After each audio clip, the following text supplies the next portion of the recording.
I gave you a few sort of randoms so I could tell you about forgetting how to read.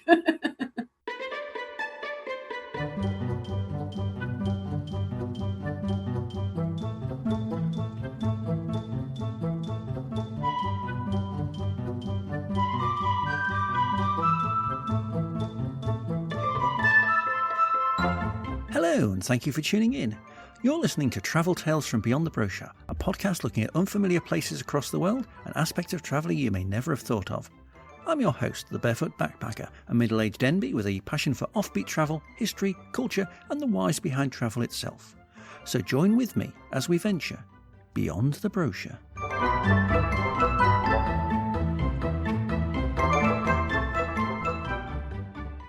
Hello! Further to my last episode, I have now done a bit more running of late. I'm still not feeling quite fit enough to return to the queer running group I tended to go to on a Wednesday evening, but I'm not too far away now, I don't think. A few more ventures out, and I'll be back. I can also almost once again stretch well enough to touch my toes, which is a good sign. I had a bit of FOMO over the Calderdale Way Ultra, not going to lie, as one of my Instagram friends ran it, the 50-mile version in fact, while another was one of the volunteers staffing a checkpoint. I, on that day, took a 10 or 12-mile hike up to Haworth via Wuthering Heights for content creation purposes. And that was a heck of a hike, not going to lie. It involves paths that existed on the map but not on the ground, over excessive mossy grasses, and a misunderestimated boggy patch that swallowed me up almost to the knee. I also ran out of water, and so by the time I reached Haworth after 6 hours, I pretty much fell into a pub and downed a pint of lime and soda before I'd even got around to paying for the rest of my order. Anyway, it was an interesting hike, and there's just one final thing up that way I have to see before I can do a blog post about it. I'd have done it on this journey, but by the time I reached the Bronte waterfalls, I was just too knackered to even consider the detour. The following day, I, having more or less recovered, wandered over to Shibden Hall, the old local manor house in Halifax, because every English borough needs an old manor house. This had me wandering up a bit of the Calderdale Way that I didn't do on my Ultra last year, because I can't read maps. It was a much shorter journey this time, as you can probably imagine. But anyway, this again was partly Wuthering Heights related. You'll recall from my podcast episode I talked quite a bit about Shibden Hall, so I don't need to go into it much again, but mainly I went there because it may have been the inspiration for Thrushcross Grange, and I wanted to include that on my blog post. Then, last weekend, I tackled even more of the Calderdale Way, hiking from Ripperton to Todmorden. This was the section subsequent to my dropping out last time because I didn't think I could face more hills, and anyway I would have missed the cut-off time at the middle checkpoint at Withensclough anyway. This time, and with the previous weekend's Haworth adventure in mind, I planned for a long, arduous hike and took lots of water, cake, and even 2 energy gels. As it turns out, that stretch of the route is much easier than the northern stretch, and I did the 10-mile or so journey in less than 4 hours. And this does actually give me confidence for next year and doing the 30-mile version of the Calderdale Way Ultra. I know with training I can do 30 miles, and the hills there aren't as bad as I'd feared. It seems that all of the nasty hills are on the north side of the Calder, the bit that I live in. When I reached Todmorden late lunchtime, I had the intention of going to the supermarket and then a pub to rest a while. On my way through town, I was distracted by a crowd of people, some of whom were very specifically dressed. Turns out I'd come across part of Todmorden Folk Festival, and on the canal bank outside the Golden Lion pub, they were having a series of Morris dancing performances. So I stayed a while, had a couple of pints of beer, and watched several troupe from the regional area do different dances, including some with sticks, some with handkerchiefs, and some with clogs on.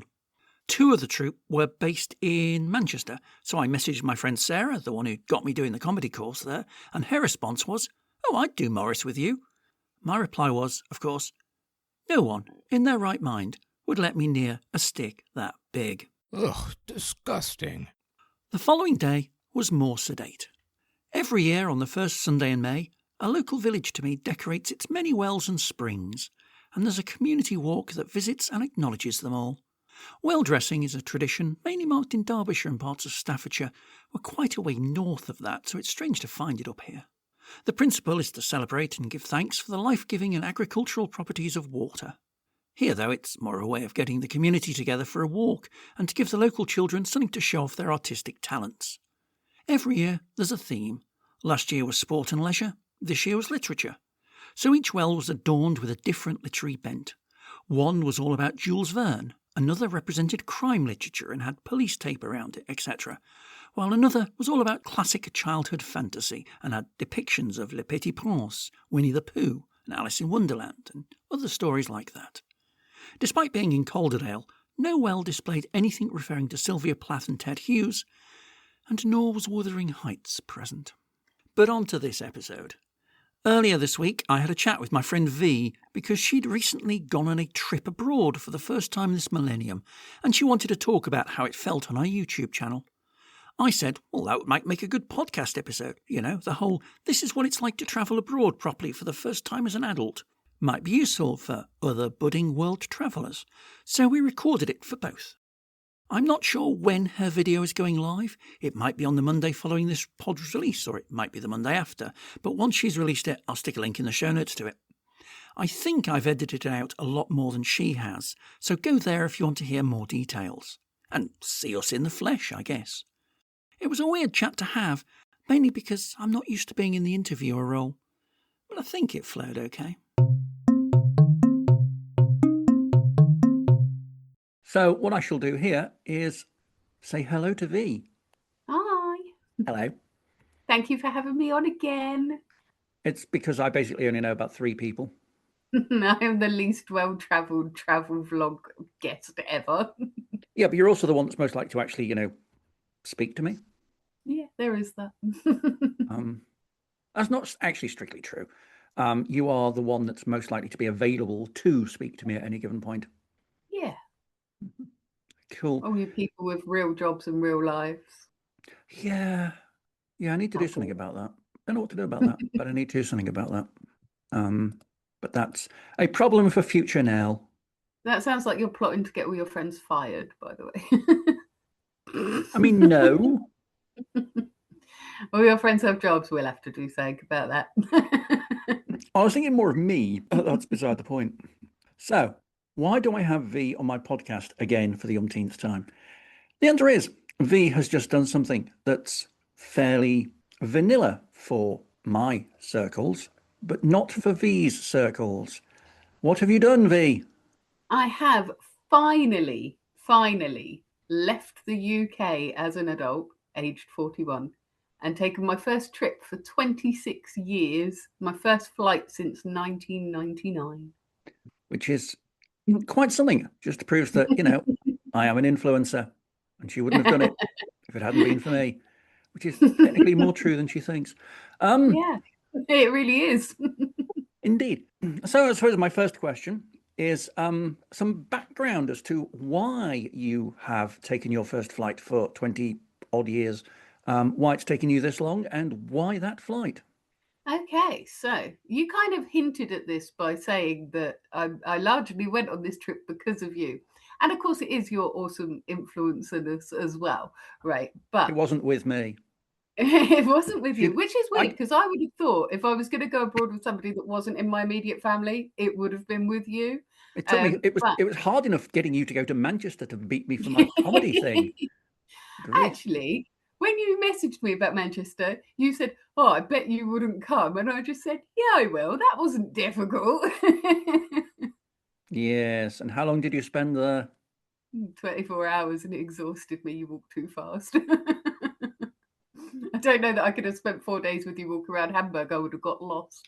Wow. But yeah, so why was I in Hamburg? I was in Hamburg largely because of YouTube, actually, which is, again, because of you. So I've mentioned this to my own followers, but for your listeners, I'll just quickly run down. I've never travelled, not as an adult anyway. I've never been able to afford to travel. I couldn't even afford to get a passport. And then I started doing my YouTube videos and messing about on there. And you asked me, could I help you with editing some of your videos? And so I started doing that. And after a while, you said to me, I have another friend who is looking for a video editor. Why don't you message her? And I did. That was Sassy Wyatt of Blind Girl Adventures. And I have been editing her videos for about a year now. And in January, late December, early January, she said to me, would you be able to come to Hamburg with me? I'm doing a product launch there. And because my dog has retired, I need a sighted guide. And so I went along with her. She was going to the Airline Interiors Expo, which is about as interesting as it sounds. And she needed a guide dog, essentially, and hers was retired. So I went there to guide her around. I do better audio descriptions than the dog, but I am possibly not as good at guiding her as the dog is. How would you describe us then, if you were wanting to, because obviously you have a video, so if you want to describe the two of us on this video to a blind person, how would you do it? Well, I have in fact described you to Sassy before. I've also described myself to Sassy before, but I think it's much, much harder to describe yourself than it is to describe other people.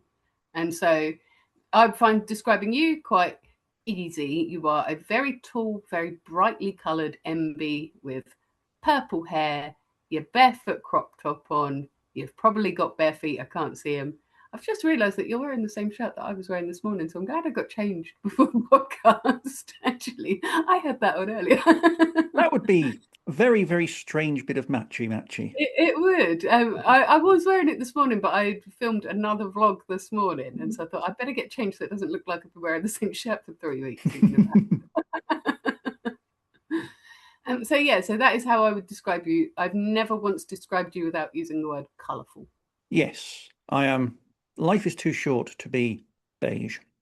Yeah. Well, see, I can describe you in quite a lot of detail. When it comes to describing me, I was just like, I'll just think Barbie's let herself go. When I was on the comedy course, one of the people described himself, his introduction on the stage was, I know what you're thinking, the Milky Bar Kids let himself go. I remember, he was very, very good. I liked it. Were you particularly, I mean, obviously, because you hadn't done this for so long, were you particularly sort of, I don't know, anxious about not just because you were sort of going there as a responsible adult, who knew? But were you particularly anxious about, taking a flight for the first time? Were you particularly anxious about how it was all going to go?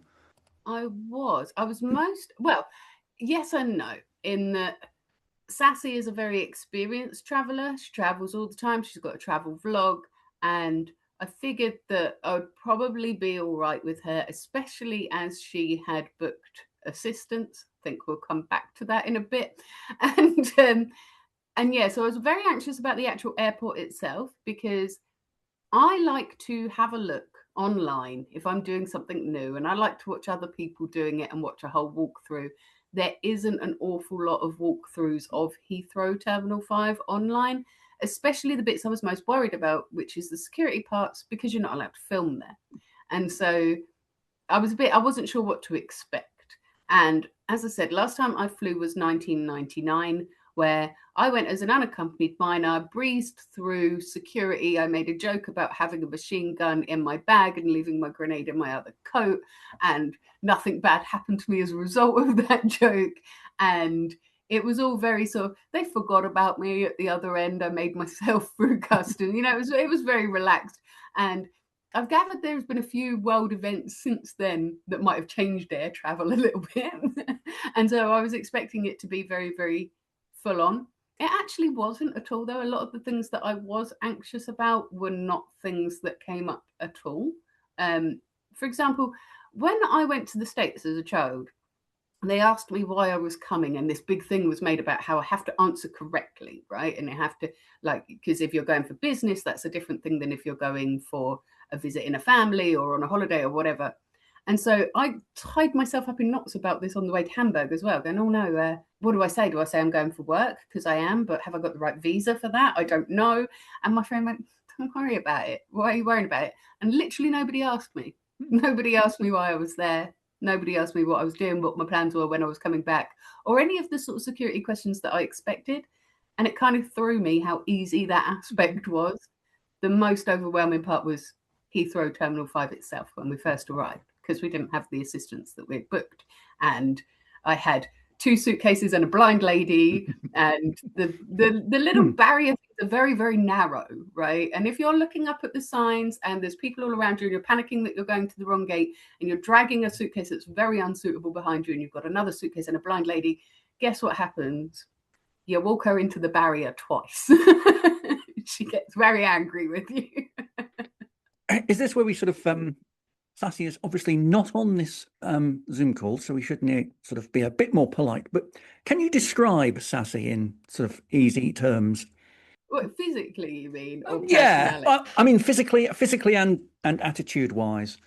See, Sassy is, and I'm sure she wouldn't mind me saying this, she is absolutely tiny, right? In fact, I was editing a video of hers one time as she's at Universal Studios, and the height cutoff for a ride is 100 centimeters, and she's having to argue that she is 104 centimeters and can get on this ride.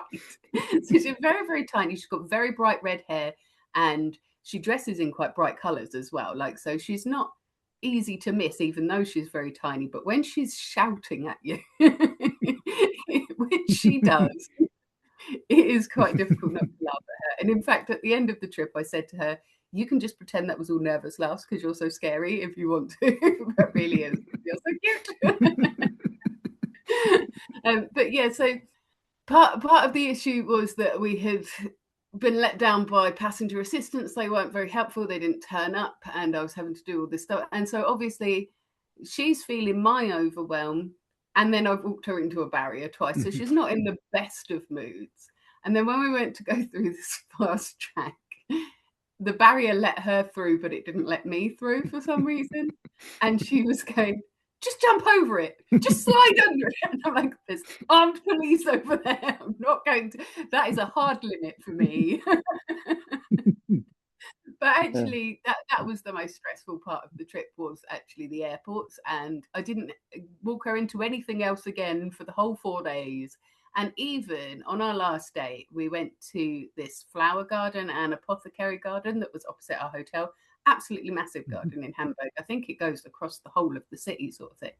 And we're walking around there, and I said to her, oh, we're going to have to double back on ourselves because the path that I've led us down has led us to a lake, and there are stepping stones to cross over this lake. So we'll just go back. And she went, no, I trust you. You can guide me across. And I was like, wow, considering that I had walked her into the barrier twice before, you would think she'd be a bit nervous about this. But she completely trusted me to do it, which was amazing. Now, I could see that each of these stepping stones is a good 2.5 meters wide and has like 3-4 millimeters in between them. And there's only 1 inch of water, even if I did hoof her off. But she didn't know any of that. She just knew stepping stones across a lake, and she let me take her anyway. And I was very, very pleased with that. Excellent. I did not dunk her. Yes. Ah, dear. So, quick question. You got through the airport fine. How was the flight? Because obviously it's been a long time since you flew. Was it sort of as you remember it, or did you not really remember your flights back in 1999? Or I mean, my flight in 1999 was a long haul, so that was a bit different. And that might be why it felt like I had more room, but I suspect that there is just less room nowadays, because obviously I was only 14-ish when I last went on a flight, and I don't recall having feeling very cramped. And this might have partly been because of the seats that we had. We were on the last seats on the plane, so we couldn't recline even a little bit. And the person directly in front of me reclined all the way immediately before we'd even taken off. And so my knees are touching the seat in front. I'm 5'3". Right? My knees should not be touching the front seat anywhere. What's happening there? How do you deal with that? I'm guessing you don't. I sit in aisle seats. Basically. Yeah. Whereas my friend Sassy was in the aisle seat because she needs to get up and down to go to the bathroom more. And she thought, I'll be nice. I'll give V the window. She's a content creator. She can film out of the window. However, my seat didn't have a window. My window seat did not have a window. Yeah, no, I sit in the aisle seat, or on sort of quite a few long haul flights I've specifically paid to get the exit row seat, leg room. See, I don't feel like we could have done that purely because you have to help in an emergency, don't you? And I don't know how helpful a blind person and a person with EDS would be in an emergency.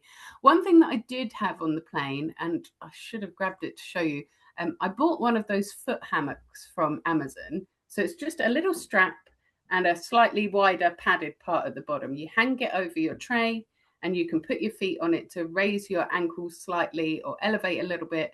And being able to do that gave me some different sort of positions that I could sit in, and it made it a lot more bearable for me. But I did feel very claustrophobic for the whole hour. I was sitting there thinking, it's only an hour, because I wasn't able to get through it.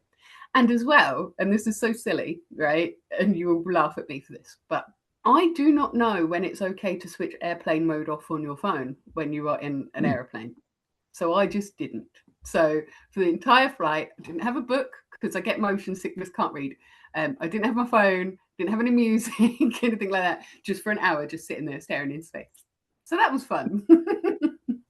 You speak to Laura. She was on a flight from, I don't remember. I think it was like to New Zealand or something like that, where there was a lady who sat on the same row as her and did that, basically what you've described, for the entire flight. Just sort of sat there and stared. Yeah, I mean, maybe she was quietly freaking out because I was. What I didn't like, I didn't get motion sickness in the plane, but when we were climbing, I kind of had that sensation in my tummy like you're going over a bump too quick in a car and you left your belly behind. I had that sort of feeling on the way there, and it wasn't the most pleasant, but I think that I exacerbated that because Sassy has traveled enough that she has silver status. And so we had gone a little bit early for the flight. We went to the BA lounge where they have free alcohol and also free food. They didn't have a lot of vegetarian food, and I hadn't had much to eat that day, but I thought, well, I'll get my money's worth. So I drank quite a lot of the free alcohol, and I think that contributed to me not feeling great on the plane. It also caused me problems later after we had landed as well. So, if it helps to relieve your anxiousness about that particular thing, Laura has flown more than most people I have ever come across, or even on travel Twitter. Hates flying.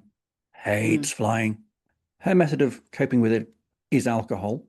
Yeah. And on the flight we had to Antigua, the flight was like 10 o'clock in the morning. So we went to Wetherspoons and had a few pints. She had a few pints. And pints. That's very British. It got her through the air. It got her through the plane, but she was feeling a little bit rough when we got to Antigua because she hadn't eaten. Yes, that was exactly my problem. I had alcohol and an empty-ish stomach. And then when we landed, I forgot, because it's been so long since I've been a passenger in a car because I'm the family driver, I forgot just how bad my motion sickness gets. And so we got off the plane, straight into a taxi, half an hour in the taxi. By the time we arrived at the hotel, I was a very charming shade of grayish green, covered in a thick layer of sweat. And then at that moment, I meet the founder of the company who we're going to work there for, in my hangover chic hoodie and just green. And then we went for dinner together. That was lovely. Yeah, you went straight out to the restaurant after you'd arrived, pretty much, didn't you? We did. And yeah, it was. I wasn't able to eat at all, which I think actually offended the restaurant owner. But English was like his third or fourth language, and I'm not sure if I was able to adequately convey it's not your cooking. I was ill when I walked in. They ended up boxing it up for me, which was really nice, and took it back to the hotel room, which was less nice because then I'm feeling sick and sleeping in the smell of Lebanese cauliflower. It was unpleasant. Yeah. But that is actually the night where I thought I'd forgotten how to read. Excellent. Because I mean, was that down to the fact that you just had a rough, well, not a rough flight? Yeah, well, see, we arrive at this restaurant and there's three of us there, and two of us get given menus because obviously people don't give a menu to Sassy. It's my job to read the menu out to her. My head is spinning. I'm dizzy. I'm feeling sick. I keep having to excuse myself and go and splash water on my face. Come back. And I'm looking at the menu and I'm like, Sassy, I think this is in German. Like, I can't read this. And I'm looking on the other side. There's no English there. And I was like, I'm going to have to ask him for an English menu or see if they've got an English menu, or maybe I can use Google Translate or something. And then the guy that we're having dinner with says, it is in English. And I'm like, oh. And I look at the menu, and the first thing I see is this octopus dish. And octopus is spelled Oktopus. And I thought, has it always been spelled like that? Am I just so tired I've forgotten how to read? And I even said, I think I might be feeling so ill I've forgotten how to read. Anyway, it turns out they'd just given me a German menu, and that happened everywhere we went as well. People just kept giving me a German menu. I don't know why. I wasn't even attempting to speak German. Was that something that worried you about the trip, just having to communicate in a foreign language? Yes, but again, needn't have worried. It's Hamburg, they speak better English than I do. And actually, the event that we were at was very, very international. And so before we went, I remember thinking, I wish I spoke more German. But at the end of the trip, I was like, gosh, I wish I spoke better French because we'd spent so much time with French people. I spent a lot of time working out how to yell, stand aside, please, in German, because I'm guiding a blind person, and move, bitch, is a thing that I say in London a lot. So I wanted the German equivalent. Didn't have to use it once. There is something about, I don't know if it's something bad about the UK or something good about Germany. I never had to say excuse me to anybody. They saw the blind person coming and they moved out of the way. That has never happened in the UK, ever. People see the cane and freeze in front of them. So it's kind of like, usually when I have spent time with Sassy, I come away saying she should be allowed to end the lives of whoever she wants. But after Germany, I was like, oh, that wasn't too bad, actually. yeah, one of the things that when you travel a lot, you sort of see the differences in culture and society between different countries. So was there anything else about, I mean, you obviously didn't experience much of Hamburg because you're in the expo for much of the time, but was there anything else that surprised you about that you obviously hadn't experienced much because you've not been out the country much? I mean, one of the things is that consideration, actually. This is probably a law here or something, right? But where we were in the hotel, we were quite near a very busy road. There was like 6 lanes. And so it was obviously a main trunk road. Quite often there were emergency vehicles that went down it. Anytime that one did, all of the cars would just move to the side, create a lane in the middle for the emergency vehicle to go down. The emergency vehicle wasn't having to like weave in and out of traffic ever. And you wouldn't get that in the UK. It just doesn't happen like that in the UK. People might move or they might not, but you definitely wouldn't have this really efficient sort of parting of the sea so that this ambulance can come down the middle of it. And I thought that was really, really nice. Yeah, I really enjoyed that. I do wish that I'd got a chance to see a bit more of Hamburg and the people in Hamburg, because like you said, I spent a lot of the time inside the exhibition hall, which maybe wasn't the most picturesque part of Hamburg. But I would definitely go again because it felt really, really friendly there. It felt really, really safe there. Somebody had said to me before I leave, oh, don't pay any attention to the news about how dangerous it is. Well, I'd never heard that on the news about Hamburg being dangerous, but I was like, okay, I won't. But after they said that, I thought, well, I am in a big city. It's Germany's second biggest city, I think. There's probably going to be a lot of people around. Maybe that is the sort of place where you'd have your phone snatched out of your hand or something like that. So I bought one of these anti-theft devices that you sort of put into the charger port and you can wrap it around your wrist or attach it to your bag. But I never once used it because it would have felt ridiculous. It felt so safe there. I was wandering through this part, which I doubt you've seen my video yet because you watch my videos about as often as I listen to your podcast. But I was walking through this neighborhood. There's graffiti everywhere. It's looking really run down. And it felt so safe. I felt so much safer than I ever have in London or anywhere like that in the UK because, I don't know, there were kids playing out on the street and, you know, the graffiti made a difference to me, actually, because, you know, I have this thing where I think that the graffiti that you see around a place tells you a lot about that place. Yeah, I did a podcast on that very point. Yeah. Well, one of the first pieces of graffiti that I saw was a massive, great big banner hanging out of someone's window that said what I read to translate as never again fascism here. And then loads of pro-trans graffiti down this one particular street, like stickers everywhere, pride stickers everywhere. And yeah, it just felt nice. It felt really, really safe there. It was very, very good. Hamburg does have a reputation of being a very left-wing city. One of their football teams, St. Pauli, is pretty much the archetypal anarchist football club. Mm. And if memory serves, its supporters kind of fly the pirate flag and things like that. I like that. And yeah, I can totally believe it for that. I don't know if it was just that particular part of Hamburg that I was in, but it felt very sort of artsy, indie, leftist sort of vibe to it. I would like to go again for a longer trip and see a bit more of it, I think. Yeah, I've never been there. You would love it. So You should get somebody at Visit Hamburg rascally drunk and talk to them about it, but not so drunk that they forget the conversation now. What, again? We'll tag them. It's fine. The majority of this podcast, though, was about effectively not first time travel, but certainly how it feels first time as an adult. Yeah. How it feels to be traveling after a long period of time without traveling out the country. Because I know you've traveled around the UK a bit, and you've certainly done vlogs about UK travel. But I suppose the obvious question that springs to mind here is, do you feel overwhelmed at all in general by it? Obviously, it's slightly different, as I said, because you're in the expo all the time. It kind of was, you're going to be around a lot of people and you're going to be busy doing things. But did you feel like particularly, oh my God, this is all too much? Or did it all feel quite comfortable and calming? Most of my anxiety was before the actual thing. So I had a lot of worries of, how is it going to be and everything. And on my first night, when I went back to the hotel room, I did feel very overwhelmed because I'd been feeling sick. I had forgotten how to read. I had walked sassy into a barrier. I went and I called my husband. I said, I'm the worst sighted guide in the world and this is awful and I don't know how I'm going to cope with the next 4 days. But after I'd had some sleep, I was absolutely fine. And yeah, I wasn't feeling overwhelmed at all, actually. The only times that I had a little spike in anxiety was around meal times. And that was because I was worried that I would accidentally order something that wasn't vegetarian. And I was worried that I wouldn't understand the menus. That improved when I started requesting English menus.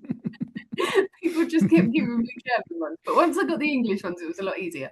And actually, as a vegetarian, eating in Hamburg was much easier than I expected it.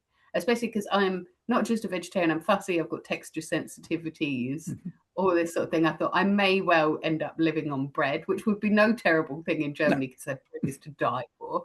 But I did manage to find food and proper food as well. So I was quite pleased with that as well. As opposed to my old flatmate and his wife back in the day who went to Germany and had Burger King once and McDonald's all of the other nights. I did see KFC, Burger King and McDonald's there, and I thought, well, worst comes to worst, I can go and get myself some fries. But you don't want to do that when you're visiting somewhere, do you? Go and have fast food somewhere that you've had before. But yeah. We were talking about the anxiety of Heathrow Airport. How was Hamburg Airport on the way back? Did you have any problems? Beautiful compared to Heathrow. Partly because I decided that I would deal with any overwhelm by going to the nearest person in a uniform and saying, this is my first day on planet Earth. I have no idea what I'm doing. Please help me. And he was very, very good. He went, welcome to planet Earth. Did your home planet issue you with a passport? Can I have it, please? and it was very, very good. In fact, it would have been absolutely awesome had it not been for the fact that we, again, decided to arrive early because we were tired and eat there and then head to the plane after that. And so we arrived a good 3.5 hours early, and there was no one at the BA desk. And we stood there for over an hour waiting for them to come. And then they were like, oh, yeah, we were on lunch. And Sassy was like, and you couldn't have put a sign up or something. So we didn't just stand here. And she was getting very, very stressed with them. So that's why I was like, okay, first day on the planet, let's go. But yeah, so by the time we'd stood there for an hour, because we've both got chronic pain, we were both kind of grumpy about it. But again, they had free booze in the lounge. So what are you going to do? But in terms of, I don't want to make a thing about German efficiency, right? But the airport is so much easier to understand. There are big yellow arrows, and you follow the big yellow arrows, and you literally cannot get lost. It's a lot smaller than Heathrow, it has to be said. But it's just all very clear. There's a very obvious pathway that you obviously go to, and it takes you past the baggage claim and out to the taxis, and it's just all very smoothly done. And I much, much preferred that to Heathrow, which was scary. Do you think, having now done it once, you would be able to do it on your own, or do you think you would still need to have someone around with you? And I suppose the other question about that is, if you had someone around with you, would it be someone like Sassy, or would it be someone that's sane? I would like it on record that you were the one that said that because she scares me. But She can just headbutt me in the knee. It's fine. Well, one thing that I didn't experience with this trip that most people would if they were doing their trip for the first time is I didn't book a single thing.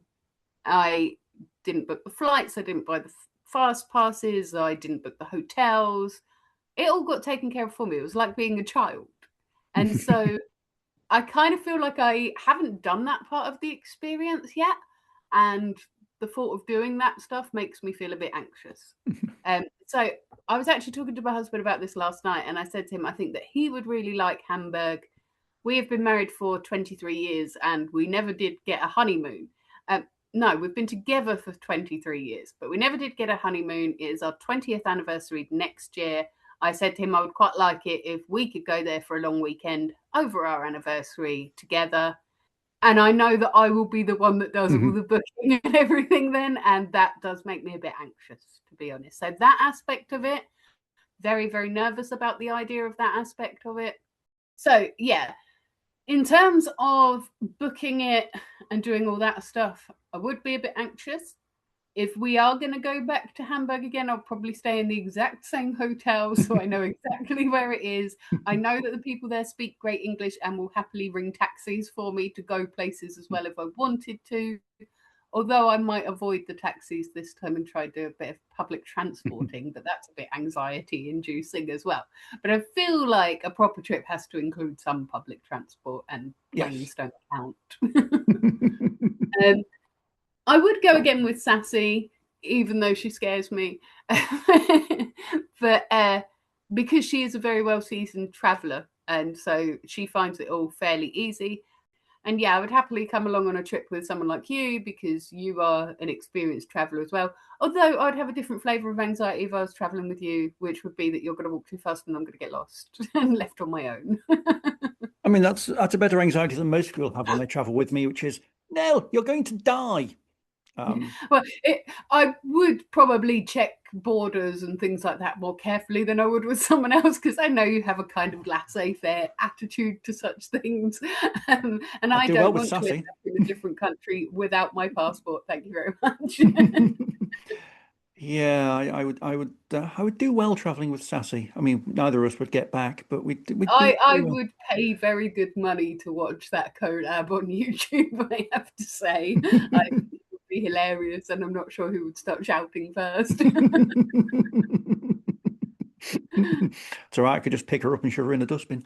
Do you know when I was walking her across those stepping stones, she said, "This is the one and only time that you have my permission to pick me up if needed." And then she followed that with, "If you can," because she knows I've got a shoulder injury. Yes, but you weigh about the same as a pencil, so it'll be fine.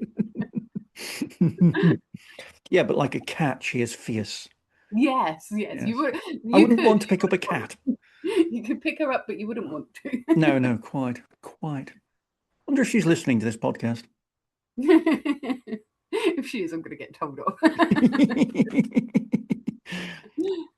Just as an overview, what do you think was kind of the most, I'm not going to say important is the wrong word, defining moment of the trip? Was there a moment that you thought, yes, I'm actually doing this, and yes, this is fun, or yes, this is horrible, but was there a particular moment where you felt that you were doing it, if that makes sense? Like you have stepped outside of your comfort zone, you are, in a foreign country, guiding someone around. Was there a moment that you felt, oh my God, I'm doing this? I mean, defining big moment for me was leading Sassy across those stepping stones. Because as I said, she had no idea. Like she could have been picturing soaking wet, jagged rocks and waves and all sorts. She had no idea what she was being led into, and she trusted me to lead her through that. And that's going to stay with me for a long time. But actually, and this is a random thing to say about Germany, but We went out for Japanese food on the second night, I think, and it was my first time eating Japanese food, and I didn't really know what I was ordering.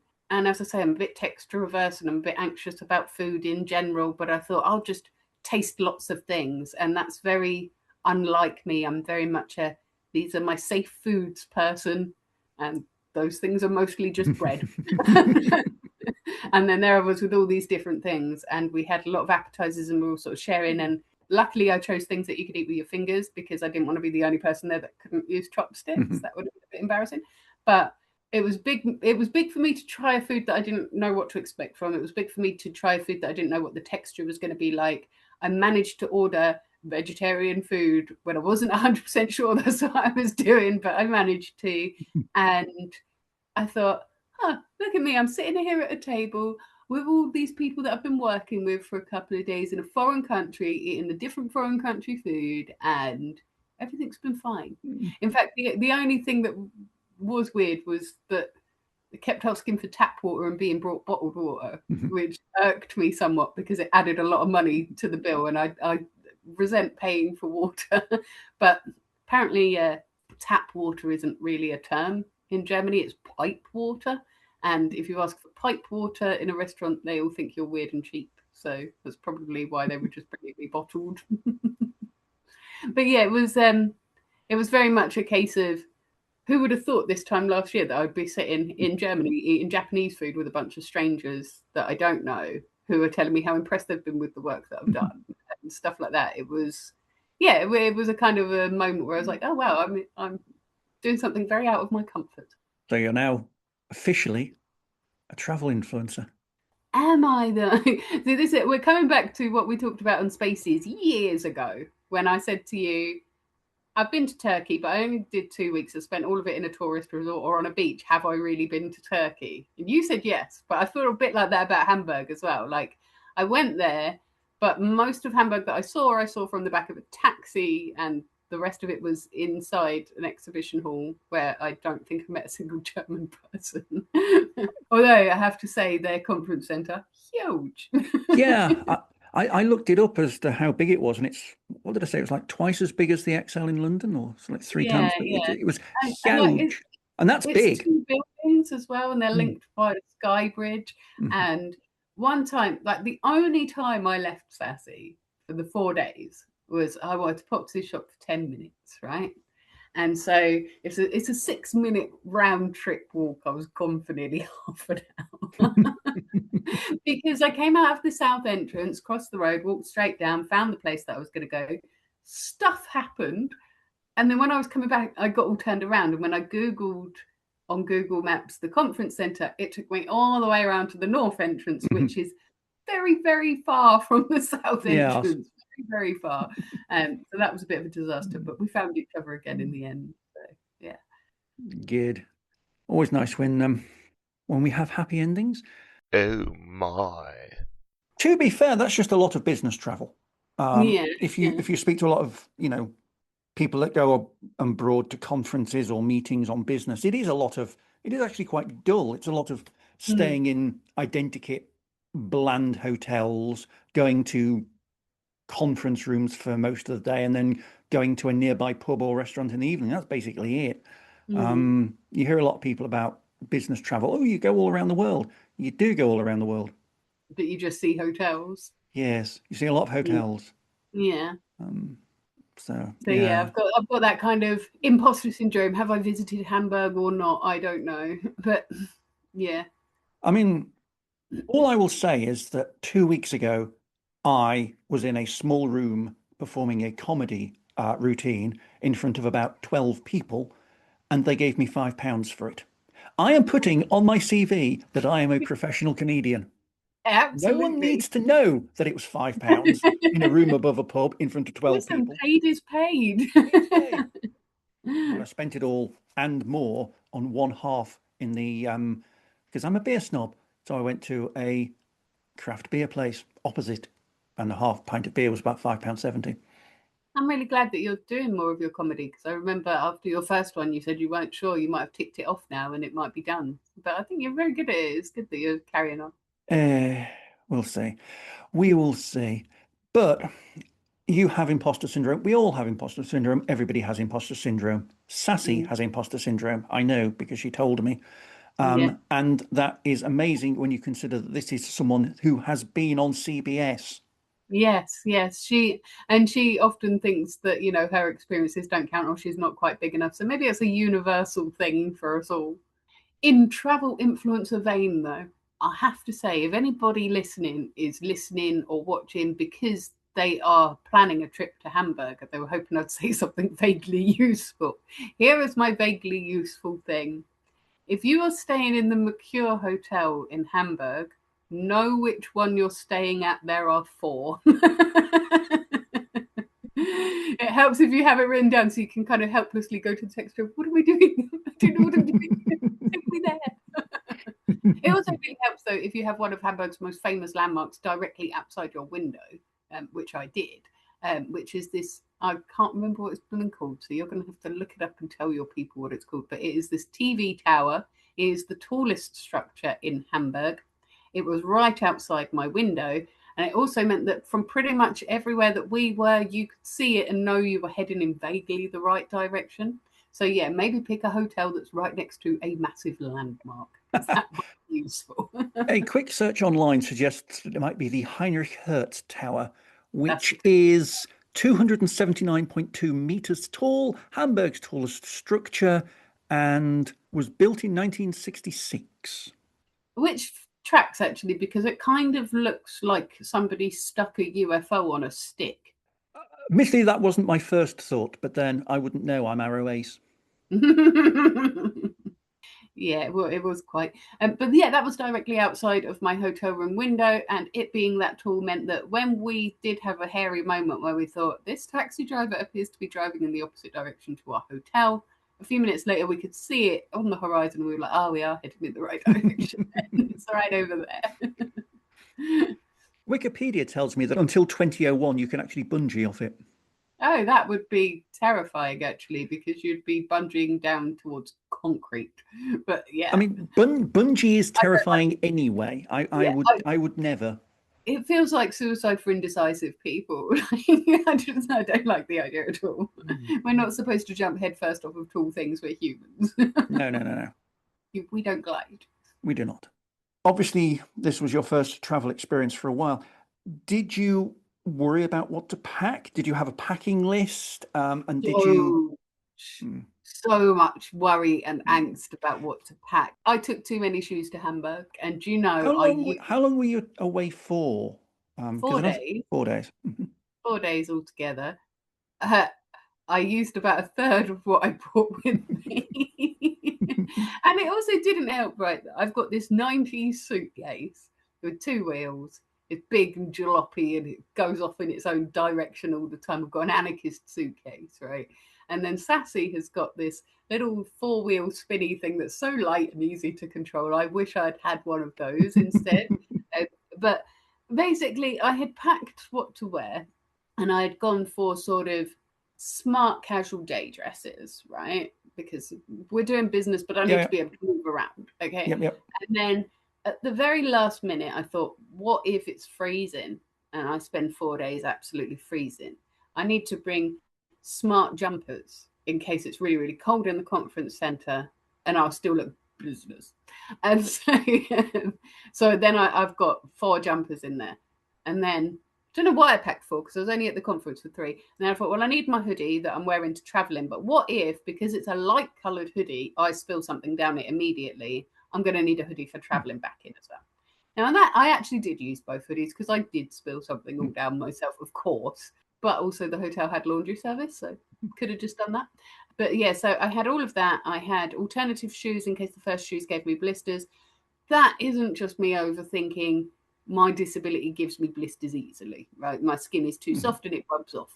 And so Were you at the expo? Were you standing up all the time, or were you sat down?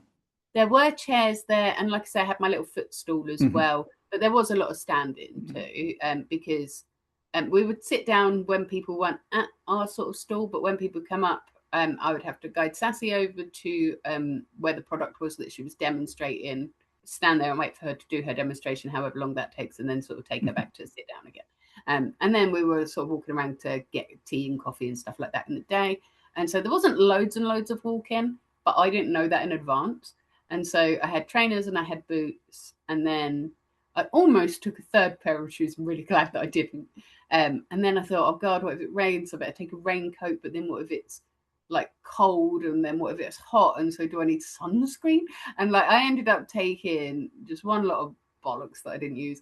And stuff to do that I took with me, like a book and my knitting and stuff like that, that just stayed in my suitcase the whole time and didn't get touched. Didn't have time, and I was too tired when I got back to do anything like that. I would just crash out as soon as I got back to the hotel.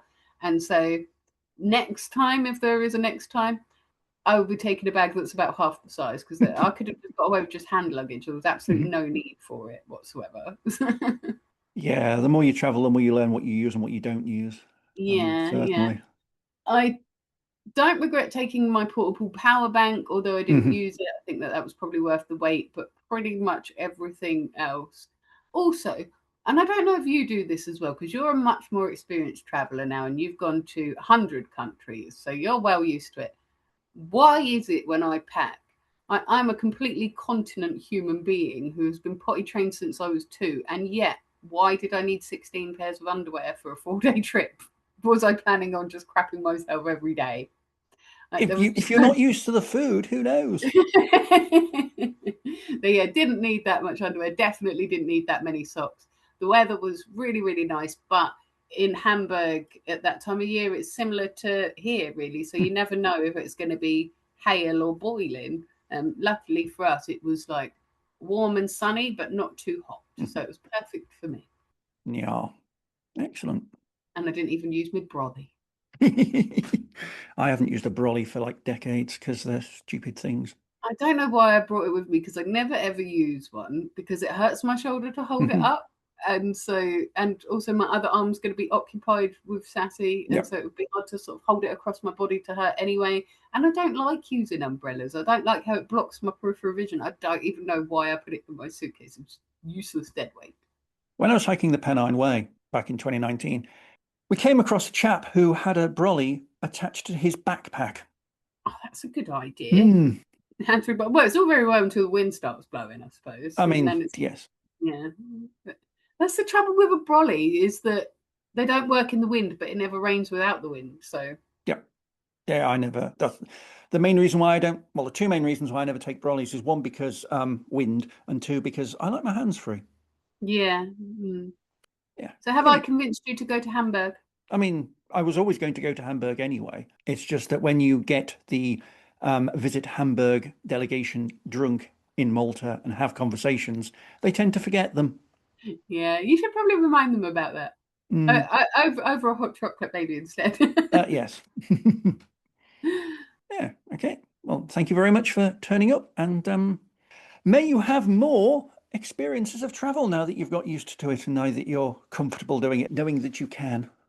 Knowing that I can, yeah. I think that this trip was probably going to be the hardest one because it was the first one. Yeah. And I think after this, they hopefully will get easier and easier. And you had a lot of responsibility on this trip as well, which Yeah. may have helped. Yeah, I think it kind of did in a way, because being a mum of 4, I'm quite used to pushing my angst aside to deal with the immediate person that needs my help in front of me. And so, not to infantilize Sassy like that, because she doesn't really need help in that sort of way. But I'm quite good at sort of pushing the angst aside if somebody else needs me. And in my head, she needs me more than my panic needs me. So it was good in that regard. Excellent. Oh, yeah. Back in even as late as December last year, I would not have imagined having done this trip. So, yeah, it's pretty crazy how quickly things can change. And if you sort of, when people ask you things, if you say, I don't know how, but I'll find a way to do it, rather than, oh, I can't do that, then, you open yourself up to these things, and it's never as bad as you think it's going to be. So as a final question then, what's your next plan? Do you have an insight that you'll go somewhere else? Do you have an insight that you'll do something else abroad? Is there, I really like the idea of going away again. Like I said, I would like to go back to Hamburg and explore a bit more of it, but Hamburg wasn't actually on my radar before. I've got sort of kind of bucket list, and I also, just like you, because you influenced me on this as well, I have an absolutely not list. But I don't want to say any of those places in case I accidentally end up going to one of my absolutely not places. I've been to several of my absolutely not places, so But yeah, there's a lot of places that I would like to explore. I think I would probably do at least one more European trip before going further afield, purely because I'm lazy. Everybody speaks English, and it's just a bit easier in a lot of ways. So yeah, for my first time of actually booking stuff myself and all that sort of thing, I would probably do a European place again. But yeah, I'm definitely open to traveling a lot more and going a lot further afield. I'm hoping to go further afield. Excellent. Thank you very much. I will. Thank you for having me. It's a pleasure. Thank you for having me as well. Until the next time. Speak soon. Bye. Well, that's about all for this pod. Join me next time for another adventure beyond the brochure. Until then, remember, everyone's got to learn sometime. And if you're feeling off colour, keep on getting better. Thank you for listening to this episode of Travel Tales from Beyond the Brochure. I hope you enjoyed it. If you did, tell your friends that I rocked your socks. If you wear socks while listening to my pod, that's your call, not mine. And don't forget to leave a review on your podcast site of choice. You can tweet me at RTWBarefoot, and I'm the same name on YouTube, Blue Sky and Pinterest, or you can find me as Barefoot Backpacker on Instagram, Discord and Facebook. Don't forget to sign up for my newsletter, and if you really like what I do, you can slip me the cost of a beer through my Patreon in return for access to rare extra content. Travel Tales from Beyond the Brochure was written, presented, edited and produced by the Barefoot Backpacker.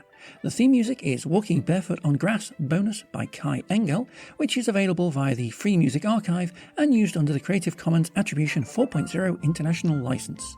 Show notes are available on my website, barefoot-backpacker.com. Until next time, have safe journeys. Bye for now.